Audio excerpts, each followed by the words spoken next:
رمضان امت مسلمہ کے لیے اللہ تعالیٰ کا خصوصی انعام ہے۔ یہ مہینہ نزول قرآن کا مہینہ ہے۔ اس مبارک مہینے میں اللہ تعالیٰ کی خاص رحمتوں اور برکتوں کا نزول، فراخ رزق، ایک دوسرے کی خیرخواہی اور جنت میں داخل ہونے کے لیے اور جہنم سے نجات حاصل کرنے کے لیے کی جانے والی کاوشوں محنتوں کا مہینہ ہے۔ آخری کتاب اور شریعت کے نزول کے ساتھ ہی آپ صلی اللہ علیہ وسلم کو نبوت کی بشارت دی گئی۔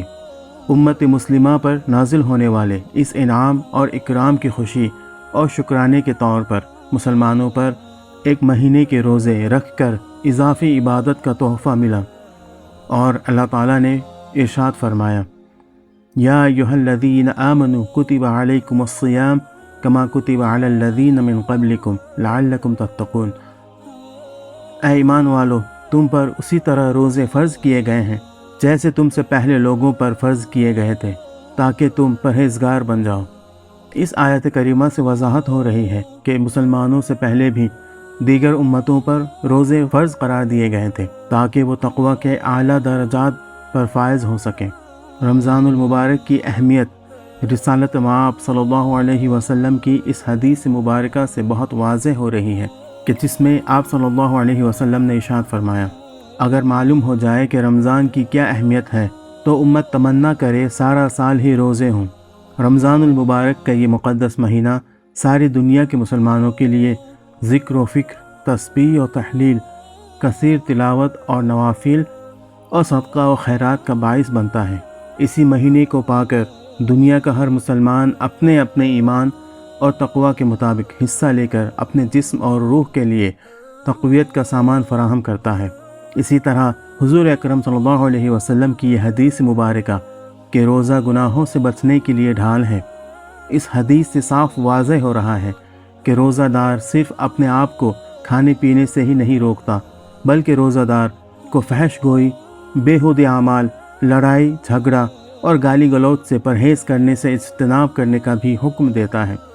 کہ اگر اس طرح کا کوئی معاملہ روزہ دار کو پیش آ جائے تو وہ مد مقابل کو صرف اتنا ہی کہہ دے کہ میں روزے سے ہوں، اور وہ ایک بہت بڑی معاشرتی برائی سے بچ سکے گا، کیونکہ ایک طرف اگر نیک اعمال کرنا باعث اجر و ثواب ہے تو دوسری طرف برائیوں سے اپنے آپ کو بچانا بھی انتہائی اہم ہے، جیسا کہ رسول اللہ صلی اللہ علیہ وسلم کا فرمان مبارک ہے کہ آپ نے صحابہ کرام رضی اللہ تعالیٰ عنہم سے دریافت فرمایا کہ کیا تم جانتے ہو کہ مفلس کون ہے؟ تو صحابہ نے عرض کی، جس شخص کے پاس مال نہ ہو وہ مفلس ہے۔ آپ نے فرمایا کہ میری امت کا مفلس وہ ہے جو قیامت کے دن نماز، روزہ اور زکوٰۃ جیسے اعمال اپنے ساتھ لے کر آئے گا، لیکن اگر اس کے ساتھ اس نے کسی کو گالی دی ہوگی، کسی پر کوئی تہمت لگائی ہوگی،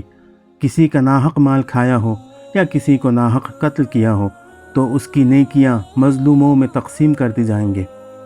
اور اگر اس کی تمام نیکیاں ختم ہو جائیں گی تو اس مظلوم کے گناہ اس کے نامہ اعمال میں ڈال دیے جائیں گے۔ اسی طرح روزے کی فضیلت کے حوالے سے حضرت ابن عمر رضی اللہ تعالیٰ عنہما سے روایت ہے کہ حضور اکرم صلی اللہ علیہ وسلم نے فرمایا، جنت سال کے آغاز ہی سے اگلے سال تک رمضان المبارک کے لیے سجا دی جاتی ہے۔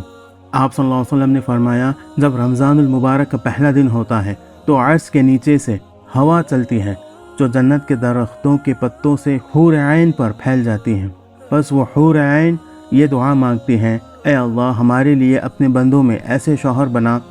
جن سے ہماری آنکھیں ٹھنڈی ہوں اور ہم سے ان کی آنکھیں ٹھنڈی ہوں۔ قرآن مجید میں اللہ رب العزت نے روزے کا حکم دیتے ہوئے فرمایا کہ لعلکم تتقون، یعنی تم پر روزہ فرض کیا جاتا ہے شاید کہ تم متقی اور پرہیزگار بن جاؤ۔ یہاں پر یہ نہیں فرمایا گیا کہ اس سے تم یقیناً متقی اور پرہیزگار بن جاؤ گے۔ اس آیت سے واضح ہو رہا ہے کہ روزے کا نتیجہ تو آدمی کی سمجھ بوجھ اور اس کے ارادے پر منحصر ہے، نہ کہ صرف روزہ رکھ لینے سے، اور جب تک انسان روزے کے اصل مقصد کو حاصل نہیں کر لیتا، یعنی تقوی اور پرہیزگاری، تبھی روزہ اس کے لیے فائدہ مند ہے۔ اگر اس نے روزہ رکھ کر تقوی اور پرہیزگاری حاصل نہیں کی تو اسے کوئی فائدہ حاصل ہونے کی امید بھی نہیں رکھنی چاہیے۔ نبی اکرم صلی اللہ علیہ وسلم نے مختلف اندازے سے روزے کی فضیلت اور اہمیت سمجھائی جیسا کہ یہ حدیث مبارکہ ہے، جس کسی نے جھوٹ بولنا اور جھوٹ پر عمل کرنا ہی نہ چھوڑا تو اس کا کھانا اور پانی چھڑا دینے سے اللہ کو کوئی حاجت نہیں۔ اسی طرح حضور کے فرمان کے مطابق بہت سے روزے دار ایسے بھی ہیں کہ روزے سے بھوک پیاس کے سوا ان کے پلے کچھ نہیں پڑتا، اور بہت سے راتوں کو کھڑے رہنے والے ایسے ہیں کہ اس قیام سے رت جگے کے سوا ان کے پلے کچھ نہیں پڑتا۔ لیکن روزے کے اصل مقصد کی طرف نبی کریم صلی اللہ علیہ وسلم نے توجہ دلاتے ہوئے ارشاد فرمایا، یعنی جس نے روزہ رکھا ایمان اور احتساب کے ساتھ، اس کے تمام پچھلے گناہ معاف کر دیے گئے۔ رمضان المبارک کا مقصد مہینہ اپنے اندر بے پناہ محاسن اور فضائل سمیٹے ہوئے ہیں، جیسا کہ قیام اللیل، اجتماعیت، تلاوت قرآن، دعا، انفاق فی سبیل اللہ، لیلۃ القدر اور اعتکاف، جن کو پا کر انسان بے پناہ ثمرات حاصل کر سکتا ہے۔ روزے کا سب سے پہلا ثمر ایمان کی اثر نو شادابی اور توانائی ہے۔ ایک مومن بندہ روزہ رکھ کر اللہ تعالیٰ کے علیم اور خبیر ہونے پر ایمان رکھتا ہے۔ وہ اپنے دن بھر کی مصروفیات میں اللہ تعالیٰ کو حاضر و ناظر مانتے ہوئے اپنی بہت سی خواہشات پر غلبہ حاصل کرتا ہے۔ اس سے واضح ہو رہا ہے کہ انسان کی اصلاح کے لیے دو طریقے اختیار کیے جا رہے ہیں۔ نمبر 1، قلبی کیفیت میں بھی انقلاب اور تبدیلی پیدا کی جائے، اور ظاہری اور بیرونی تبدیلی کے ذریعے عملی برائیوں سے بچنے کی بھرپور کوشش کی جائے۔ اسلام نے تربیت کے جو طریقے اختیار کیے ہیں، اس میں فرد کی ظاہری اور باطنی اصلاح کا پہلو ہے۔ اسی لیے نبی اکرم صلی اللہ علیہ وسلم نے فرمایا کہ سنو، جسم میں گوشت کا لوتھڑا ہے، اگر وہ درست ہو جائے تو سارا جسم درست ہو جاتا ہے، اور اگر وہ بگڑ جائے تو سارے جسم میں بگاڑ پیدا ہو جانا ہے۔ اور پھر فرمایا، یہ دل ہے۔ لہٰذا اس حدیث کے مطابق انسان میں قلبی کیفیات کو لانے کے لیے، اپنے اندر پاکیزہ میلانات کو پیدا کرنے کے لیے نماز کے بعد اگر کسی عبادت کا مقام ہو سکتا ہے تو وہ روزہ ہے، اور روزے کا دوسرا نمبر اخلاص ہے۔ دوسری عبادت کا علم کسی نہ کسی طرح دوسرے افراد کو ہو سکتا ہے، لیکن روزہ ایک ایسی عبادت ہے کہ جب تک روزہ دار اپنی زبان سے اس کا اظہار نہ کر دے، کسی کو کانوں کان خبر نہیں ہو سکتی۔ اس عبادت میں ریاکاری اور نمائش کا کم سے کم امکان پایا جاتا ہے۔ اسی بنا پر نبی اکرم صلی اللہ علیہ وسلم نے حدیث قدسی میں ارشاد فرمایا تھا کہ اللہ تعالیٰ نے فرمایا، روزہ صرف میرے لیے ہے اور میں ہی اس کی جزا دوں گا۔ روزے سے انسان میں صبر یعنی ضبط نفس اور اپنی خواہشات پر قابو پانے کی صلاحیت پیدا ہو جاتی ہے۔ اس کے علاوہ روزے کی وجہ سے انسان میں جذبہ شکر ابھرتا ہے، اور خدا کی نعمتوں کی قدر و منزلت اسے معلوم ہو جاتی ہے، اور پھر یہ جذبہ اسے اپنے رب کی حقیقی محبت سے وابستہ کر دیتا ہے،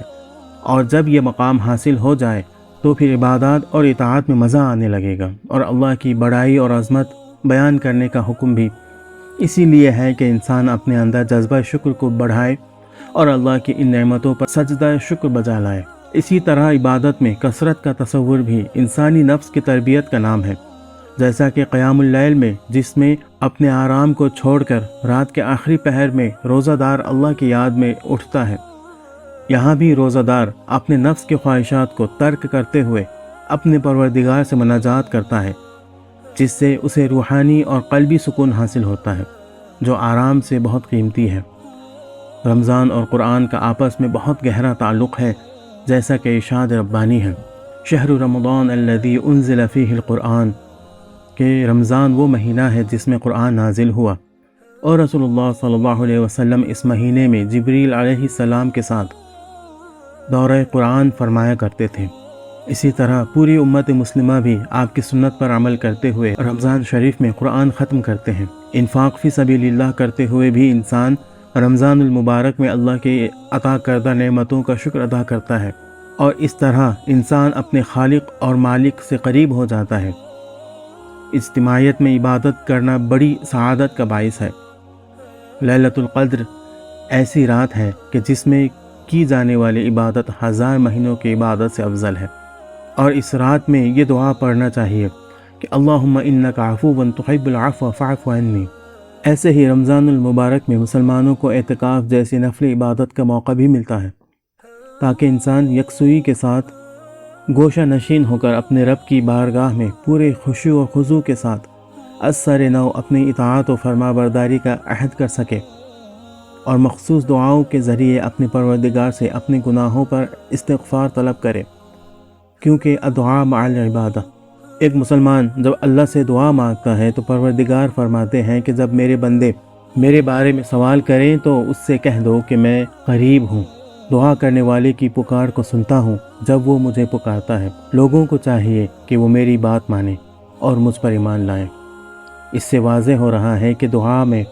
جب بندہ اپنے پروردگار کو پکارتا ہے تو اللہ تعالیٰ اس کی اس پکار کا جواب دیتا ہے، جیسا کہ قرآن کی آیت ہے، ادعونی استجب لکم، مجھے پکارو میں تمہیں جواب دوں گا۔